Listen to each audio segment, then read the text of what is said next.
এখান থেকে মূলত 1 2 3 4 মানে 4 রাস্তার মোড় বললেও চলে। তো চৌরাস্তার মাঝখানে দাঁড়িয়ে আছি। আমার চারিদিক দিয়ে ঘের, তো ঘেরে সব ধান চাষ করেছে, অনেক বড় বড় ঘের। বেশ দূরে আসছি আজকে মাঠের দিকে, প্রচুর রোদ। তারপরও ভাবছি যে ধান লাগাই গেছি, আর পরে আর দেখতে আসিনি, দেখা প্রয়োজন পড়ে ঘাস কেমন হলো না হলো, তাই আসছি। তো ধানের পরিবেশ মোটামুটি ভালো, বৃষ্টি হয়ে আরও ধান অনেক সুন্দর হয়েছে।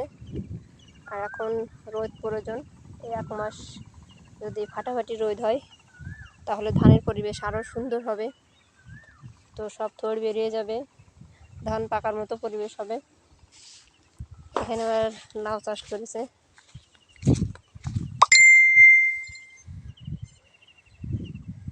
এখানে একটা লাউ হয়েছে, এই যে একটা লাউ হয়েছে, লাউটা বেশ সুন্দর। এই যে ভিতরে আরও লাউ হয়েছে, এই যে ওই যে দেখা যাচ্ছে না, এই যে দেখানোর চেষ্টা করি। এই যে লাউ, পাতাটা আড়ালে পড়েছে। এই যে লাউ, লাউ গাছে বেশ তো লাউ হয়েছে, 2টো লাউ দেখা যাচ্ছে।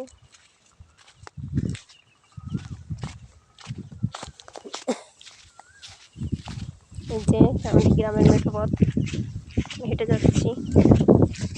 গ্রামের মেঠো পথ স্যান্ডেল করেছি, আর গরিব মানুষ ভাই।